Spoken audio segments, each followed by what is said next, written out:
C marketing ഏതൊരു കാര്യവും പോലെ ടേക്സ് ടൈം. പലരും പറയാറുള്ള കാര്യമുണ്ട്, any PR is good PR, which I don't subscribe to. Marketing is essentially persuasion. പക്ഷെ അതിലൊരു ട്രസ്റ്റ് ഫാക്ടറും കൂടി കാണും. പലരും വിചാരിക്കുന്നത് the loudest you are, people will hear you. The right person, the right message, the right channel.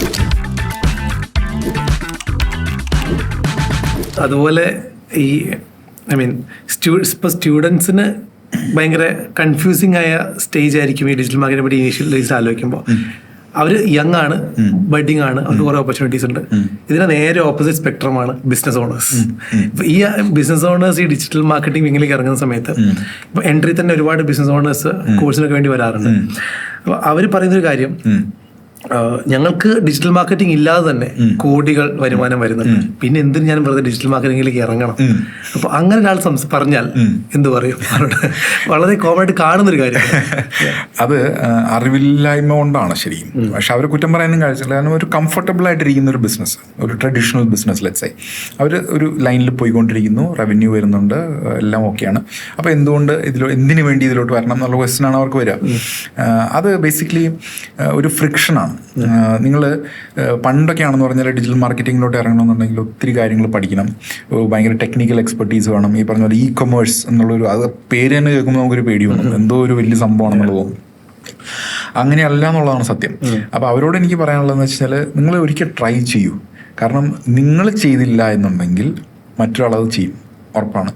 അപ്പോൾ ഗൂഗിളിൽ പണ്ട് നമ്മൾ ഈ SEO ഒക്കെ വരുന്ന സമയത്ത് പലരും പറയും, എനിക്ക് വെബ്സൈറ്റിൻ്റെ ഒന്നും ആവശ്യമൊന്നുമില്ല, അല്ലെങ്കിൽ വെബ്സൈറ്റ് ഉണ്ട്, അതിനെന്തായാലും ട്രാഫിക് ഒന്നും വരാൻ പോകുന്നില്ല, അത് നമ്മൾ ആൾക്കാരോട് ഒരു അഡ്രസ് ബുക്ക് പോലെ പറയുന്നു ഇവിടുന്ന് പറഞ്ഞ ആൾക്കാരുണ്ട് അല്ലേ. ഇന്നിപ്പോൾ അവർ ഫസ്റ്റ് പേജിന് വേണ്ടി പല കാര്യങ്ങളും ചെയ്യുവാണ്. അപ്പോൾ അതിൽ ഞാൻ പറയുന്നൊരു കാര്യം, നിങ്ങൾ ചെയ്യുന്നില്ലെങ്കിൽ ചെയ്യണ്ട. പക്ഷെ ബാക്കി 9 പേരുണ്ടല്ലോ ഫസ്റ്റ് 10 സ്പോട്സിലെ, അവർ ചെയ്യും. അവർ ചെയ്ത് ഫസ്റ്റ് ഒന്ന് ബെനിഫിറ്റ്സ് കിട്ടി കഴിഞ്ഞാൽ പിന്നെ നിങ്ങൾ വരുമ്പം you will be to late. അപ്പോൾ ഫസ്റ്റ് മൂവർ അഡ്വാൻറ്റേജ് എടുക്കാനായിട്ട് ശ്രമിക്കുക. ഇന്നിപ്പോൾ എൻട്രി പോലത്തെ പല ഓപ്ഷൻസ് ഉണ്ട്, നമുക്ക് പഠിച്ച് സ്വന്തമായിട്ട് ചെയ്യാൻ പറ്റുന്ന. ഒരു ഏജൻസിൻ്റെ ഒന്നും ആവശ്യം ശരിക്കും വരുന്നില്ല. അപ്പോൾ നിങ്ങൾക്ക് തന്നെ ചെയ്യാവുന്നതാണ്, ട്രൈ ചെയ്യാവുന്നതാണ്. നേരത്തെ പറഞ്ഞ പോലെ ചെറിയ ബഡ്ജറ്റിൽ ചെയ്യാൻ സാധിക്കും പല കാര്യങ്ങളും. അപ്പോൾ ഒരു ഫസ്റ്റ് മൂവർ അഡ്വാൻറ്റേജ് കിട്ടിയാൽ നിങ്ങൾക്ക് കൊള്ളാം.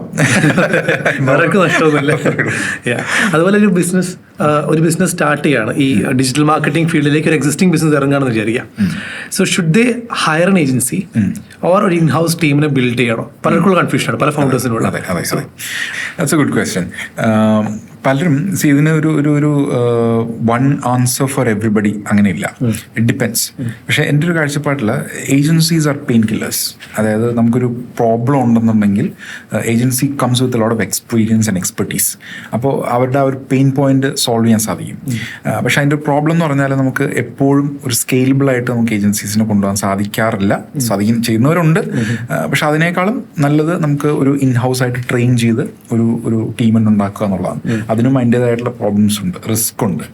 അപ്പോൾ എൻ്റെ ഒരു അഭിപ്രായത്തിൽ ഒരു മിഡ് വേ പോയിന്റ് ആണ് എപ്പോഴും നല്ലത്. അതായത് ഏജൻസീസ് വന്ന് നമുക്ക് പ്രോബ്ലംസ് ഉള്ള സമയത്ത് അവർ സോൾവ് ചെയ്ത് സ്ട്രാറ്റജിക്കലി അവർ ഒരു ഓറിയൻറ്റേഷൻ തന്ന ഒരു ഡയറക്ഷൻ സെറ്റ് ചെയ്ത് നമുക്ക് ഇൻഹൗസ് ആയിട്ടുള്ള ടീമോ അല്ലെങ്കിൽ റിസോഴ്സസോ ഉണ്ടെന്നുണ്ടെങ്കിൽ അവരെയും ട്രെയിൻ ചെയ്ത് ഒരു over A period of time അവർക്ക് തന്നെ ചെയ്യാവുന്ന രീതിയിൽ സെറ്റ് ചെയ്ത് കൊടുത്ത് ടൂൾസും കാര്യങ്ങളൊക്കെ നോളജ് ഷെയർ ഒക്കെ ചെയ്ത് ഹാൻഡ് ഹോൾഡ് ചെയ്ത് ഒരു ലെവലാക്കി കഴിഞ്ഞാൽ ബാക്കി ഇവർ ചെയ്തോളുമല്ലോ. അപ്പോൾ അങ്ങനെ ചെയ്യാവുന്ന ഒരു സെറ്റപ്പ് ആയിരിക്കും എപ്പോഴും നല്ലത്. അതല്ല പക്ഷെ നമുക്കൊരു ഹെഡ് സ്റ്റാർട്ടിന് വേണ്ടിയിട്ട് ഇനീഷ്യലി തുടങ്ങാൻ വേണ്ടിയിട്ട് എപ്പോഴും ഏജൻസീസിൻ്റെ അടുത്ത് പോകുന്നത് തന്നെയാണ് നല്ലത്. കാരണം നമ്മൾ സ്വന്തമായിട്ട് ചെയ്ത് പഠിച്ച് വരുമ്പോഴേക്കും ഒത്തിരി മിസ്റ്റേക്സ് ഒക്കെ വരാൻ ചാൻസ് ഉണ്ട്. അപ്പം വലിയ കമ്പനി ആണെന്നുണ്ടെങ്കിൽ ഡെഫിനറ്റ്ലി നമുക്ക് ഏജൻസീസ് ആയിരിക്കും നല്ലത് ടു സ്റ്റാർട്ട് ഓഫ്. ചെറിയ കമ്പനിയാണ്, നമുക്ക് കുറച്ച് റിസോഴ്സേ ഉള്ളൂ, കുറച്ച് ബഡ്ജറ്റേ ഉള്ളൂ എന്നുണ്ടെങ്കിൽ വേണമെന്നെങ്കിൽ സ്വന്തമായിട്ടൊക്കെ തുടങ്ങാം. ഒരു കൺസൾട്ടേഷൻ എന്നുള്ള പോലെ ഇടയ്ക്ക് മാത്രം ഏജൻസീസിനെ ഉൾപ്പെടുത്താം. എന്നാലും ഒരു മിഡ് വേ പോയിന്റ് പിടിക്കുന്നതായിരിക്കും കൂടുതൽ ആൾക്കാർക്കും നല്ലത്. ഒരു രണ്ടുപേരെയും ഉപയോഗിച്ചിട്ടുള്ള ഒരു അപ്രോച്ച്. മനസ്സിലായി. പക്ഷേ ഈ ബിസിനസ് പലപ്പോഴും ചെയ്യുന്നൊരു പ്രശ്നം, അവർ ഏജൻസീസിനെ അപ്രോച്ച് ചെയ്യുന്ന സമയത്ത് പെട്ടെന്ന് റിസൾട്ട് വേണം. അതായത് ഈ മാർക്കറ്റിംഗ് അങ്ങനെ വർക്ക് ചെയ്യാൻ സാധ്യതയില്ലല്ലോ, കുറവാണല്ലോ. സോ അത് എങ്ങനെയാണ് നമ്മൾ ഡീൽ ചെയ്യുക യൂഷ്വലി? അത് എക്സാമ്പിൾസ് പറഞ്ഞു കൊടുത്താൽ മതി. കാരണം മാർക്കറ്റിംഗ് ഏതൊരു കാര്യവും പോലെ ടേക്സ് ടൈം. ഇപ്പം നിങ്ങളൊരു 6 പാക്ക് ഉണ്ടാക്കാനായിട്ട് ഉദ്ദേശിക്കുന്നു, നിങ്ങൾ ജിമ്മിൽ പോകണം. ജിമ്മിൽ രാവിലെ 4 മണിക്കോ 5 മണിക്കോ എണീറ്റ് പോകണം.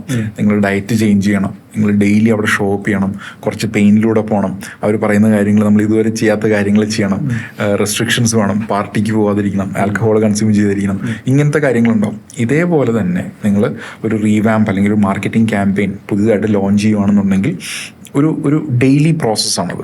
അത് തുടങ്ങി വെച്ച് അതിൻ്റെ ഒരു വീക്ക്ലിയോ ബൈ വീക്ക്ലിയോ മന്ത്ലി ആയിട്ടുള്ള ഒരു കേഡൻസ് പിക്ക് ചെയ്ത് അതിൽ നിന്ന് ഡാറ്റ എക്സ്പെരിമെൻറ്റ്സ് റൺ ചെയ്ത് ഡാറ്റ അനലൈസ് ചെയ്ത് അത് വർക്ക് ചെയ്യുന്നുണ്ടോ ഇല്ലയോ, എവിടെയാണ് നമ്മൾ ഇമ്പ്രൂവ് ചെയ്യേണ്ടത്, എവിടെയാണ് പ്രശ്നം, ഇതെല്ലാം അനലൈസ് ചെയ്ത് ഓൺ ഒരു ഇൻക്രിമെൻ്റൽ ബേസിസിൽ ചേഞ്ച് ചെയ്ത് ഇമ്പ്രൂവ് ചെയ്ത് മുന്നോട്ട് പോയാൽ മാത്രമേ നമ്മൾ over A period of time നമുക്കൊരു കമ്പൗണ്ടിങ് ബെനിഫിറ്റ്സ് എന്ന് പറയും.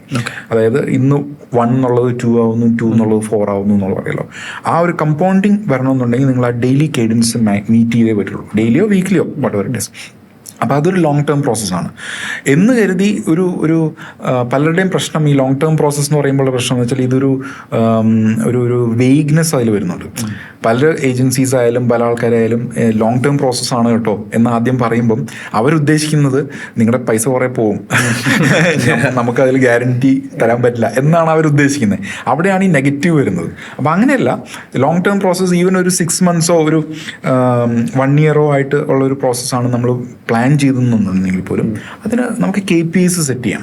ഒരു മന്ത്ലി ഫസ്റ്റ് മന്ത് നമുക്ക് റിസൾട്ട്സ് എന്നുള്ളത് ഉടനെ ഫസ്റ്റ് റാങ്ക് ആയിരിക്കില്ല, അല്ലെങ്കിൽ ഇത്ര സെയിൽസ് ആയിരിക്കില്ല, നേരെ മറിച്ച് റീച്ച് ആയിരിക്കാം ഒരു പക്ഷേ, അല്ലെങ്കിൽ ഇത്ര ഫോളോവേഴ്സ് ആയിരിക്കാം, ചെറിയ ചെറിയ ഇതായിരിക്കാം, KPIs ആയിരിക്കാം.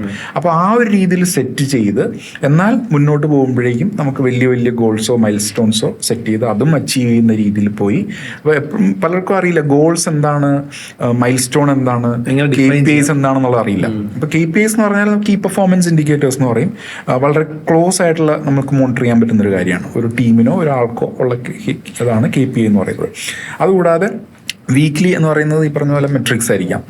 നമ്മൾ ഒരു സെറ്റ്, അതായത് നമ്മളിപ്പോൾ മേ ബി ഇത്ര ആർട്ടിക്കിൾ പബ്ലിഷ് ചെയ്തു എന്നുള്ളതൊരു വീക്ക്ലിയോ ബൈ വീക്ക്ലിയോ മെട്രിക് ആണത്. അതേപോലെ മന്ത്ലി ആണെന്നുണ്ടെങ്കിൽ ഈ പറഞ്ഞ പോലെ തുടക്കത്തിൽ ഒരു പക്ഷേ ബ്ലോഗ് ലോഞ്ച് ചെയ്തു എന്നുള്ളതായിരിക്കാം, അല്ലെങ്കിൽ ഒരു ചാനൽ ലോഞ്ച് ചെയ്തു എന്നുള്ളതായിരിക്കാം, അല്ലെങ്കിൽ ഇത്ര വീഡിയോസ് പബ്ലിഷ് ചെയ്തു അത് SEO എന്നുള്ളതായിരിക്കാം. അപ്പം ഇങ്ങനെ ഡിഫൈൻ ചെയ്ത് മൈൽ സ്റ്റോൺ എന്ന് പറയുന്നത് ഈ പറഞ്ഞ പോലെ ഒരു ലെവൽ എത്തുക എന്നുള്ളതാണ്. ഇപ്പം 0 നിന്ന് 1000 വരെ എത്തി, 5000 വരെ എത്തി, ഫോളോവേഴ്സോ ഫാൻസോ അതായിരിക്കാം. പിന്നെ അതിനുശേഷം ലാസ്റ്റ് ഗോൾ എന്ന് പറയുന്നത് നമുക്ക് ഈ പറഞ്ഞ പോലെ എത്ര പേര് അവിടുന്ന് കൺവേർഷൻസ് ആയിട്ട് വന്നു, സെയിൽസ് ആയിട്ട് വന്നു, നേരത്തെ പറഞ്ഞ പോലെ പെട്ടിയിൽ കാശ് വീഴുന്നുണ്ടോ, അപ്പോഴാണ് നമുക്ക് ആട്രിബ്യൂഷൻ സെറ്റ് ചെയ്യാൻ പറ്റുന്നത്. അപ്പോൾ ഇതൊന്നും നമ്മൾ ക്ലിയർ ആയിട്ട് ഡിഫൈൻ ചെയ്യാതെ, കേഡൻസ് സെറ്റ് ചെയ്യാതെ, KPIs സെറ്റ് ചെയ്യാതെ നമ്മളൊരു വളരെ ഒരു വേഗമായിട്ട് ഇത്ര പൈസ ഞാൻ തന്നാൽ എത്ര പൈസ എനിക്ക് കിട്ടും എന്നുള്ള ഒരു ഇതിലോട്ട് പോയി കഴിഞ്ഞാൽ നമുക്ക് പലപ്പോഴും ഡിസപ്പോയിന്റഡ് ആവാനാണ് ചാൻസ്. അപ്പോൾ ആ ഒരു ക്ലാരിറ്റി നമ്മൾ ഈ ഏജൻസിക്ക്, നമ്മൾ അങ്ങോട്ട് പോകുമ്പോൾ നമുക്കും ഉണ്ടാവണം, ഏജൻസിക്കും ഉണ്ടാവണം. മനസ്സിലായി. അതുപോലെ ഇപ്പോൾ ബിസിനസ്സുകൾക്ക് വളരെ ഈസി ആയിട്ട് വേണമെങ്കിൽ ഓൺലൈനിൽ കയറാമെന്നുള്ളൊരു സിറ്റുവേഷനുമാണ് ഇപ്പോൾ ഉള്ളത്. ഫോർ എക്സാമ്പിൾ ഈവൻ വാട്സാപ്പ് തന്നെ നമുക്ക് പല രീതിയിൽ ബിസിനസ് ഉപയോഗിക്കാം. സോ ആ വിവരം കിട്ടിയാൽ എനിക്ക് തോന്നുന്നു പലർക്കും അവരുടെ ചെറിയ ബിസിനസ്സിനെ വലിയ ലെവലിൽ എത്തിക്കാൻ പറ്റും. ഇപ്പോൾ വാട്സാപ്പിന്റെ കാര്യം പറഞ്ഞപ്പോൾ ഒന്നാമതെ ബാക്ക് ടു ഇന്ത്യന്റെ പല ഗ്രൂപ്പ്, എനിക്കൊരു 258 ഗ്രൂപ്പ് മറ്റുണ്ട്. അപ്പോൾ ഇത് ചാനലൈസ് ചെയ്യാം. അപ്പൊ നമുക്ക് ടൂൾസ് ഉണ്ട്. പലരുടെയും പേരും വാട്സാപ്പ് എന്ന് പറഞ്ഞാൽ ചാറ്റിങ്ങിന് മാത്രമുള്ള ഒന്നാണ്. അങ്ങനെയല്ല, നമുക്ക് കസ്റ്റമർ ഓൺബോർഡിങ്ങിന് വരെ വാട്സാപ്പ് ഉപയോഗിക്കാം. അതിന് നമുക്ക് ഇപ്പോൾ ഞാൻ കൺസൾട്ട് ചെയ്യുന്ന ഒരു ഫേം ഉണ്ട്, പേര് ഞാൻ പറയാൻ ഉദ്ദേശിക്കുന്നില്ല, പക്ഷെ അവർ വാട്സാപ്പ് ബിസിനസ് API ഇതിലുള്ളതാണ്. PKXVന്റെ ഒരു പോർട്ട്ഫോളിയോ കമ്പനിയാണ്. അപ്പോൾ അവർക്കൊക്കെ ടൂൾസ് ഉണ്ട് വേർ യു ക്യാൻ, ഒരാൾ വരുന്നു നമ്മളോട് ഹായ് പറയുന്നു, അവിടെ മുതൽ ആക്ച്വൽ സെയിൽസ് നടക്കുന്നവരെയുള്ള ജേർണീസ് സ്പോട്ട് ചെയ്യാം. അത് ഡാറ്റ അതിൻ്റെ കിട്ടും, ടെംപ്ലേറ്റ്സും കാര്യങ്ങളൊക്കെ ഒരു കസ്റ്റമർ ജേർണി ആയിട്ട് തന്നെ നമുക്ക് മാപ്പ് ചെയ്യാം. അപ്പോൾ WhatsApp is A powerful channel today. കാരണം എനിക്ക് അതിൻ്റെ ഫസ്റ്റ് ഹാൻഡ് എക്സ്പീരിയൻസ് ഉണ്ട്. ഞാൻ ബാക്ക് ടു ഇന്ത്യ തുടങ്ങിയപ്പോഴേക്കും പല കമ്മ്യൂണിറ്റി പ്ലാറ്റ്ഫോംസും ട്രൈ ചെയ്തു. ഓൺലൈനായിട്ടുള്ളതും ഫേസ്ബുക്ക് ട്രൈ ചെയ്തു, ടെലിഗ്രാം ട്രൈ ചെയ്തു, ഡിസ്കോഴ്സ് ട്രൈ ചെയ്തു. എന്ത് ചെയ്താലും ഏറ്റവും അവസാനം വാട്സാപ്പിൽ വരുമ്പോഴാണ് ഏറ്റവും കൂടുതൽ എൻഗേജ്മെന്റും ആക്ടിവിറ്റിയും വരും. കാരണം ആൾക്കാർക്ക് ഒരു ട്രസ്റ്റ് ഉണ്ട്, ഒരു പേഴ്സണലൈസേഷൻ ഉണ്ട്. അതേ രാവിലെ എണീക്കുമ്പം വാട്സാപ്പ് ആയിരിക്കും നോക്കുന്നത്, മേ ബി ഇൻസ്റ്റാഗ്രാം ആയിരിക്കും, അറിയില്ല. അപ്പോൾ അതുള്ളത് കൊണ്ട് നമുക്ക് യു ഷുഡ് എംബ്രേസ് ഇറ്റ്. ഇന്ന് പല കമ്പനികളും ഉണ്ട് അതിൽ, പക്ഷെ അതിലെനിക്ക് പറയാനുള്ള പലരും മോശമായിട്ടാണ് ചെയ്യുന്നത്. ഇന്ന് നമ്മളൊരു ഹായ് അയച്ചു കഴിഞ്ഞാൽ ഒരു വളരെ ബോറിംഗ് ആയിട്ടുള്ള ഒരു ബോട്ടിന്റെ റെസ്പോൺസ് വരും. പിന്നെയും ഒരു ഹായ് അയച്ചാൽ പിന്നെയും ഇത് തന്നെ വരും. അപ്പോൾ ഒരു കസ്റ്റമൈസേഷൻ ഇല്ല അവിടെ. അപ്പോൾ അതിന് നല്ല നല്ല ടൂൾസുകൾ ഉപയോഗിക്കുക. അങ്ങനെ ചെയ്തു കഴിഞ്ഞാൽ നമുക്ക് നല്ല കസ്റ്റമർ ജേർണീസ് ഡിഫൈൻ ചെയ്യാൻ കഴിയും. People will be happy, their experience will be better and ultimately you will make a lot of money with sales. ഈ ഹായ് മെസ്സേജിന് റിപ്ലൈ വരുന്ന കാര്യം പറഞ്ഞല്ലോ. സോ അതുപോലെ തന്നെ ഭയങ്കര ഇൻട്രസ്റ്റിംഗ് ആണ് നോട്ടിഫിക്കേഷൻസ് വരുന്ന കാര്യം. ഫോർ എക്സാമ്പിൾ ആ ഒരു ഗെയിം കില്ല് ചെയ്യുന്ന കമ്പനിയാണ് സൊമാറ്റോ. ഭയങ്കര ഇൻട്രസ്റ്റിംഗ് ആയിട്ട് സോ ആ U single have A double omelette എന്നൊക്കെ പറഞ്ഞിട്ട് അങ്ങനത്തെ വേറെ ഫണ്ട് സാധനങ്ങളുണ്ടല്ലോ. പക്ഷെ പലപ്പോഴും ഞാൻ ശ്രദ്ധിച്ചിട്ടുള്ള കാര്യം, ചില സമയത്ത് ചില ബ്രാൻഡ്സ് ഒരു ലൈൻ ക്രോസ് ചെയ്യും. So they try to hard. Ola ക്യാബ്സിന്റെ ഒരു കേസ് ഉണ്ടായിരുന്നു. അവര് നോട്ടിഫിക്കേഷൻ ഇട്ടു, ആളുകൾ അറ്റൻഷൻ കിട്ടാൻ വേണ്ടിയാണ്, 13 miss call from your mom. So അങ്ങനെ ഒരു കേസ് പറഞ്ഞു. അപ്പൊ അത് ആക്ച്വലി പലർക്കും ട്രോമയായി മാറി. കാരണം അത് പെട്ടെന്നുള്ളൊരു പ്രഷർ വരും, കാരണം നമ്മൾ വിളിച്ചു ആ ഒരു സംഭവമല്ലേ. ആൻഡ് അത് ട്വിറ്റർ മൊത്തം അങ്ങനെയായിരുന്നു, ആളുകൾ അതിന് നെഗറ്റീവായിട്ട് പറഞ്ഞു. So how does A brand balance ഈ വൈറാലിറ്റിയും ഇങ്ങനത്തെ എലിമെന്റ്സും ഒക്കെ എങ്ങനെ ബാലൻസ് ചെയ്ത് കൊണ്ടുപോകാൻ പറ്റും? That's a good question, good example also. ആ ഒരു എക്സാമ്പിള് ഓല ചെയ്തതല്ലേ. I think it was bad. Of course it was bad. Karna it wasn't good taste. See, given you have a lot of opportunities and things that you can do, you have to hit a balance somewhere. You shouldn't be on somebody else's nerves. Adil ഞാൻ മാർക്കറ്റിംഗിൽ എപ്പോഴും പറയുന്ന കാര്യമുണ്ട്, it's A psychology approach അതിൽ വേണം. അപ്പം marketing is essentially persuasion. You're making someone take a step or do one thing. Possibly in your favour. അതാണ് നമ്മൾ ഉദ്ദേശിക്കുന്നത് മാർക്കറ്റിംഗ് കൊണ്ട്. അപ്പോൾ അതിൽ സൈക്കോളജി ഉപയോഗിക്കാം, പക്ഷെ അതിലൊരു ട്രസ്റ്റ് ഫാക്ടറും കൂടി വേണം.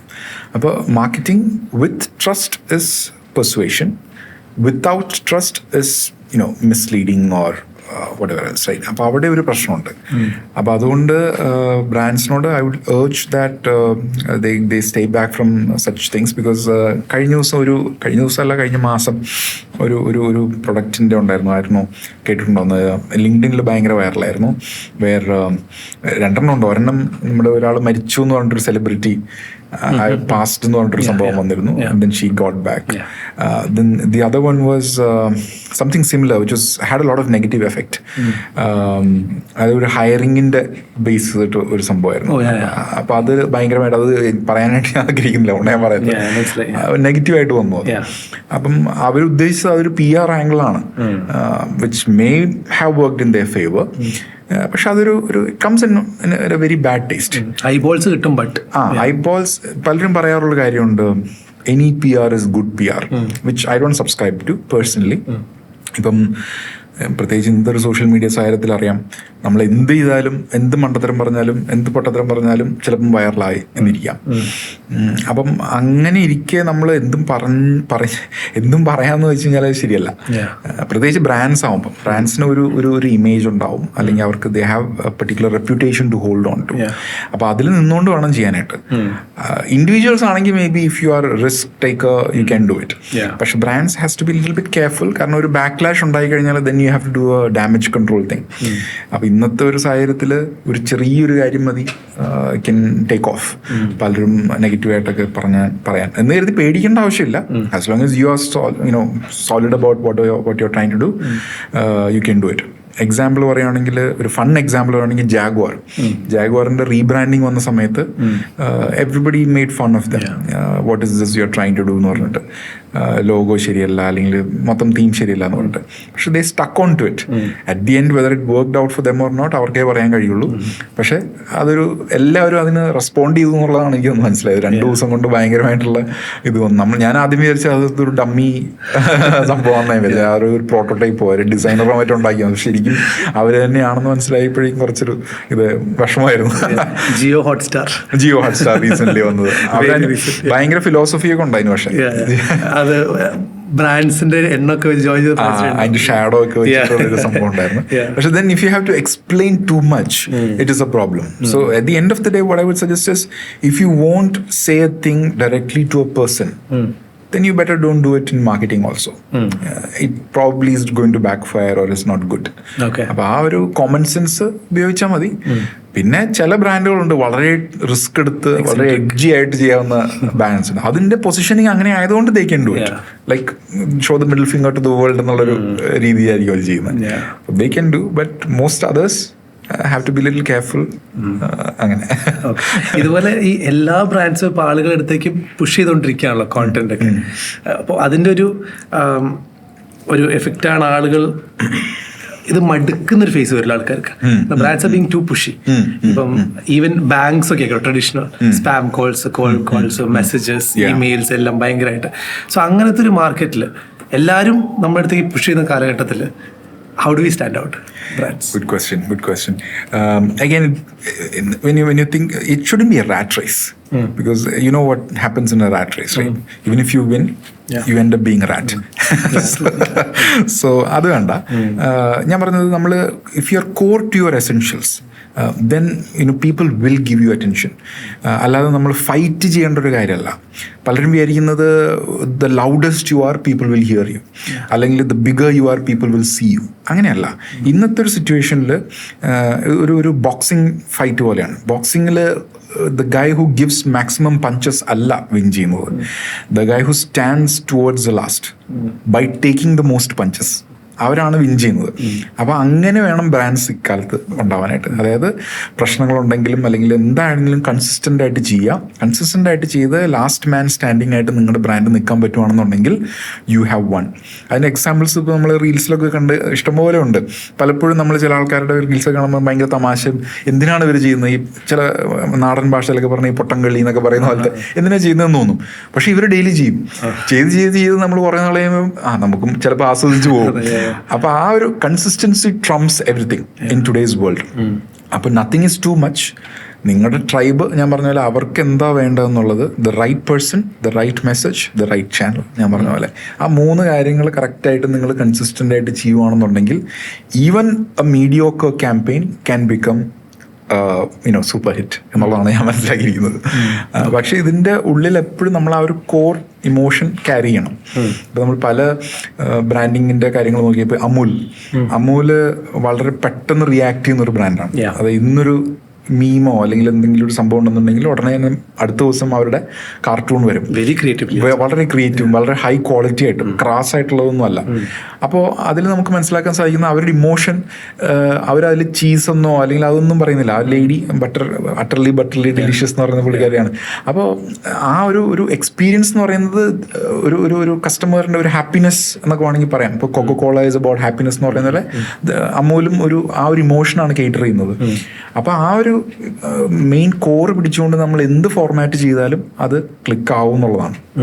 അപ്പൊ അത് ബ്രാൻഡ്സ് മനസ്സിലാക്കുക, അതിനനുസരിച്ച് ചെയ്യാം. ഓക്കെ. ഇനിയുള്ളത്, ഞാൻ ഒരു മാർക്കറ്ററിനെ കണ്ടാൽ ചോദിക്കണം എന്ന് കുറെ കാലം വിചാരിക്കുന്ന ചോദ്യമായിരുന്നു. ഓഡിയൻസിനും ആ ക്വസ്റ്റ്യൻ ഉണ്ടാവും. നമ്മുടെ ഫോൺസ് നമ്മൾ പറയുന്നത് ലിസൺ ചെയ്തുകൊണ്ടിരിക്കുകയാണോ? അത് പ്രൊഡക്റ്റ് ആൾക്കാരാണ് പറയേണ്ടത് അതിനെ കുറിച്ചിട്ട്. As A marketer I know they do, because we are the people dealing with data. അപ്പം അതുകൊണ്ട് ആ ഭാഗം എനിക്കറിയാം. പിന്നെ അതിൻ്റെ ടെക്നിക്കൽ സൈഡ് ആൻഡ് എന്താ പറയുന്നത്, the reasoning and ethics and all that is not for me to comment on. എൻ്റെ അനുഭവത്തിൽ yes, we get a lot of data from it, not just from listening, by even your usage. പലപ്പോഴും നമ്മൾ മനസ്സിലാക്കാറില്ല, പല apps നമ്മൾ install ചെയ്യുമ്പോഴും ചില ഫിൽറ്റേഴ്സിൻ്റെ apps ഒക്കെ ഉണ്ട്. ഇൻസ്റ്റാൾ ചെയ്യുമ്പോൾ നമ്മൾ ആക്സസ് കൊടുക്കുന്നത് ഫുൾ കീ സ്ട്രോക്സിൻ്റെ ആക്സസ് കൊടുക്കും, ഫുൾ ഗാലറി ആക്സസ് കൊടുക്കും. നമ്മളത് യെസ് അടിച്ചങ്ങ് അറിയുപോലുമില്ല. പിന്നീട് ഒരു പ്രശ്നം വരുമ്പോഴാണ് നമ്മൾ അറിയുന്നത്. അപ്പോൾ അതുകൊണ്ട് everybody is trying to get data. കാരണം ഇതെല്ലാം ഡേറ്റ ആണല്ലോ. Your key strokes is a data, your voice is a data, your conversation is a data. ഇപ്പം ഡിജിറ്റൽ മാർക്കറ്റിംഗിൽ പറയുകയാണെങ്കിൽ റീടാർഗറ്റിംഗ് എന്ന് പറഞ്ഞൊരു കോൺസെപ്റ്റ് ഉണ്ട്. അപ്പം അതിൽ ഇപ്പം അശ്വിൻ എന്താ സംസാരിക്കുന്നതെന്ന് എനിക്ക് മനസ്സിലായില്ല. അതിലെന്തെങ്കിലും ഒരു പ്രൊഡക്റ്റോ അല്ലെങ്കിൽ ഒരു ഇപ്പോൾ കാർ, ഒരു 10 പ്രാവശ്യം കാർ അല്ലെങ്കിൽ അതിനെക്കുറിച്ചാണ് സംസാരിക്കുന്നുണ്ടെങ്കിൽ ആ ഡേറ്റ എനിക്ക് കിട്ടിക്കഴിഞ്ഞാൽ ഞാൻ മാരുതിയോ ജാഗോറോ മറ്റാണെന്നുണ്ടെങ്കിൽ ഐ ക്യാൻ സെൽ യു. അപ്പോൾ ശ്രദ്ധിച്ചിട്ടുണ്ടാവും, പലപ്പോഴും നമ്മൾ അങ്ങനെ സംസാരിച്ചോ കഴിഞ്ഞിട്ട് പലപ്പോഴും എന്നോട് ആൾക്കാർ ഞാൻ മനസ്സിൽ വിചാരിച്ച കാര്യമാണല്ലോ വന്നത്. ശരിക്കും മനസ്സിൽ വിചാരിച്ചതല്ല, നിങ്ങൾ അറിയാതെ പറഞ്ഞിട്ടുണ്ടാവും. ഒരു കോൺവെർസേഷനിൽ കാഷ്വലായിട്ട് സംസാരിച്ചിട്ടുണ്ടാവും, അല്ലെങ്കിൽ ഫോണിൽ തന്നെ സംസാരിച്ചിട്ടുണ്ടാവും ആരെങ്കിലും. ഈ data goes to your marketers and they will retarget you with their campaigns. അതുകൊണ്ടാണ് നിങ്ങൾ ആഡ്സ് കാണുന്നത്. പിന്നെ അത് നിങ്ങൾ വെബ്സൈറ്റിൽ പോയി കഴിഞ്ഞാൽ പിന്നെ കഴിഞ്ഞു, നമുക്ക് പിക്സൽ കിട്ടി കഴിഞ്ഞാൽ പിന്നെ നമുക്ക് എന്ത് വേണമെങ്കിലും ചെയ്യാം. അപ്പോൾ ഇത് അതിൽ എത്തിക്സ് ഉണ്ട്, അതിൽ നല്ല കാര്യങ്ങളും ഉണ്ട്, മോശം കാര്യങ്ങളും ഉണ്ട്. കൂടുതലും നല്ല കാര്യങ്ങൾ ചെയ്യട്ടെ എന്ന് ഞാൻ വിചാരിക്കുന്നു. അതുപോലെ നമ്മൾ വാട്സാപ്പിൽ ഓഡിയോ ഒക്കെ അയച്ചാൽ അതിലൊരു കാര്യം പറഞ്ഞാൽ അപ്പോൾ നമുക്ക് ആഡ് കാണും ഇൻസ്റ്റാഗ്രാമിലൊക്കെ. അതിനെക്കുറിച്ച് ഞാൻ പറയുന്ന ആളല്ല, പറയുന്നില്ല. അതുപോലെ മണി വർക്ക് ചെയ്തിട്ടുള്ള കമ്പനീസിൽ ഉണ്ടായിട്ടുള്ളൊരു ബെസ്റ്റ് അനുഭവം ഫ്രം എ റിസൾട്ട്സ് പെർസ്പെക്റ്റീവ്? അത് എന്തും ആവാം, റവന്യൂ ആവാം, അല്ലെങ്കിൽ ഒരു ഗുഡ് വിൽ കാര്യമാവാം, എന്തും ആവാം. So out of top of the mind. I think my best experience so far has been with Dukaan. Okay. കാരണം ദുക്കാൻ്റെ I came in on the very first day with the founding team. അത് puts you at an advantage. കാരണം മറ്റ് പല കമ്പനികളിലും I was hired to do whatever I was trying to do. അപ്പോൾ അതിൽ you come in ഇടയ്ക്ക് വെച്ചിട്ട്. അപ്പോൾ അതിലൊരു പ്രശ്നമുണ്ട്. നമ്മൾ ഇടയ്ക്ക് വെച്ചിട്ട് വരുമ്പോൾ ഒരു ഡാമേജ് കൺട്രോൾ ആയിരിക്കും ചെയ്യുന്നത്, അല്ലെങ്കിൽ നമുക്ക് ഫുൾ വിസിബിലിറ്റി ഉണ്ടാവില്ല. ദുക്കാനിലായിരുന്നപ്പം ഫസ്റ്റ് ഡേ മുതൽ നമ്മൾ ഫൗണ്ടിങ് ടീമിൻ്റെ ആയതുകൊണ്ട് and they were also in line with marketing. നമ്മൾ ചെയ്യുന്ന കാര്യങ്ങളൊക്കെ എന്ത് വേണമെന്നൊക്കെയുള്ളത് നമുക്കൊരു ഐഡിയ ഉണ്ടായിരുന്നു.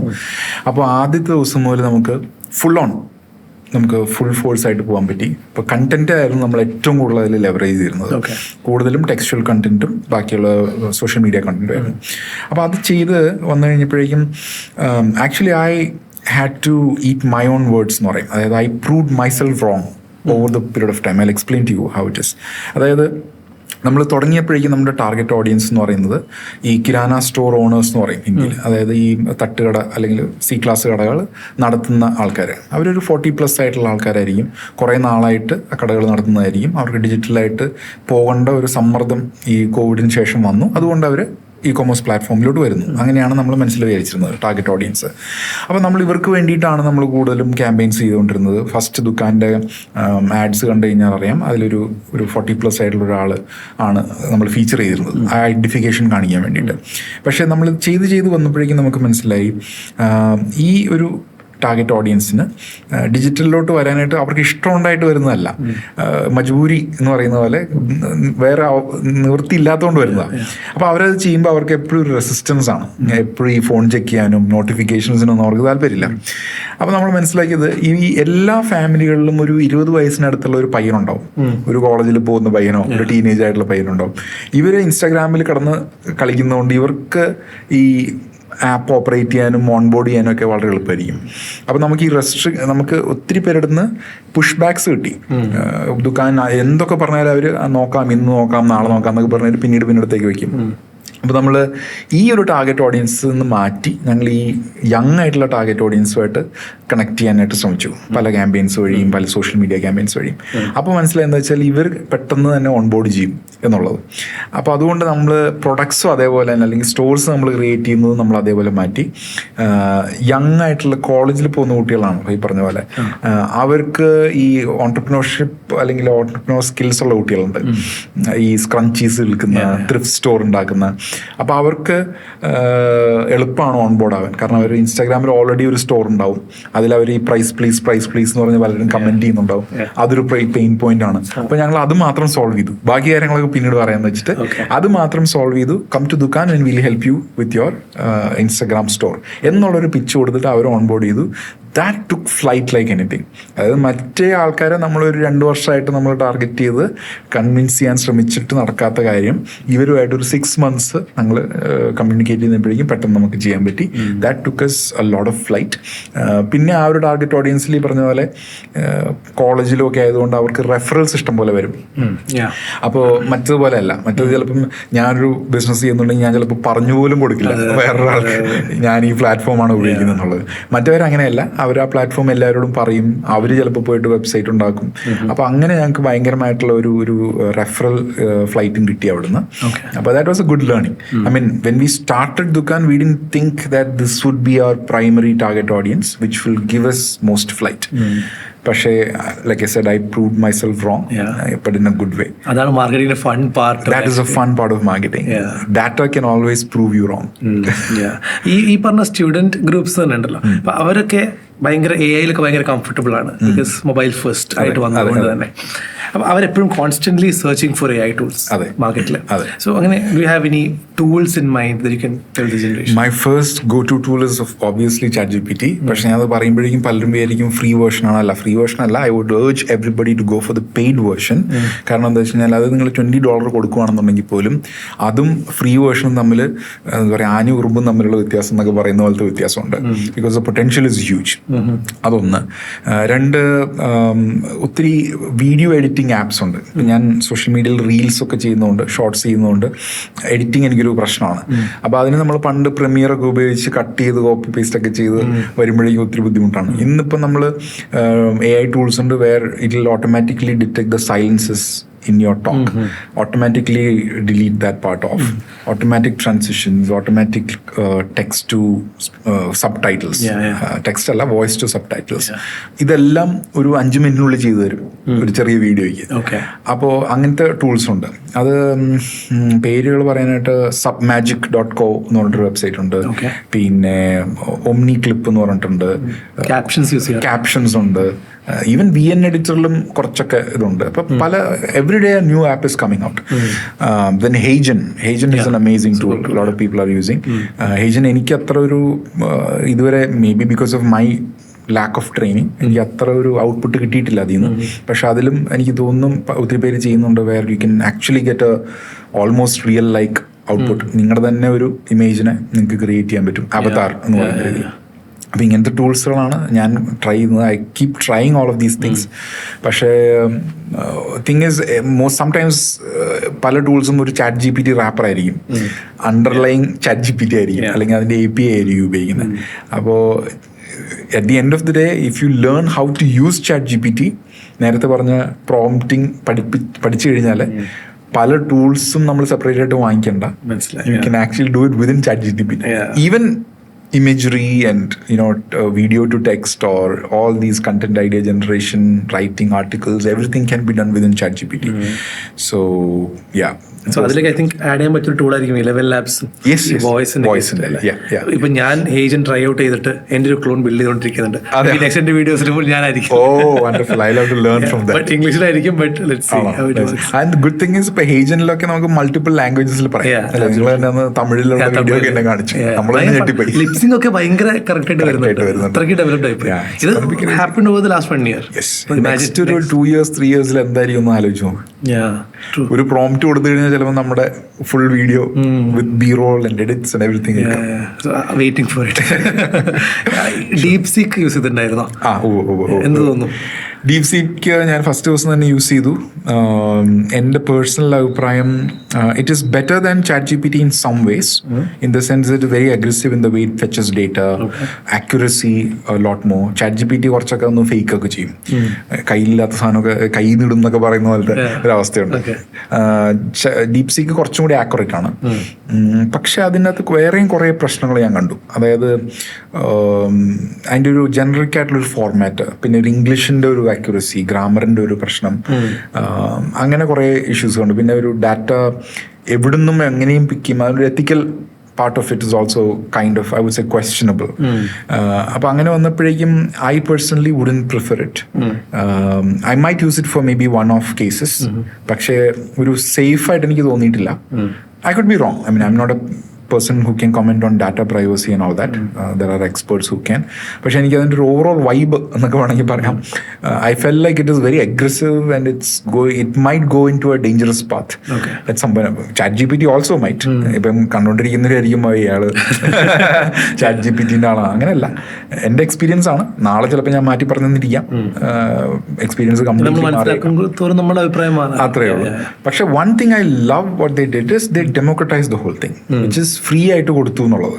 അപ്പൊ അതുകൊണ്ട് അതൊരു വലിയ ചലഞ്ചാണ്, which I hope will force OpenAI to make, I don't know if they'll make it free, but at least reduce the price or make it accessible to more people around the world. കാരണം ഇതിൻ്റെ ഒരു beauty എന്ന് പറയുന്നത് കൂടുതൽ ആൾക്കാർ ഉപയോഗിക്കുമ്പോഴാണ്. അപ്പോൾ പലരും ഉപയോഗിച്ച്, അതായത് ഒരു സബ്സെറ്റ് മാത്രം ഉപയോഗിച്ച് കഴിഞ്ഞാൽ അതൊരു ഇൻക്ലൈൻഡ് അപ്രോച്ച് ആയിപ്പോൾ. അപ്പം എല്ലാവരും ഉപയോഗിക്കട്ടെ. ഇപ്പം ആഫ്രിക്കയിലുള്ള പാവപ്പെട്ട ആൾക്കാർ ഉപയോഗിക്കട്ടെ, ഇവിടെ ഉള്ളവർ ഉപയോഗിക്കട്ടെ. അപ്പോൾ ആ ഒരു ഡാറ്റ സെറ്റും കൂടി ഇതിൽ വരുമ്പോൾ it becomes even better also. So I hope it pushes them to that level.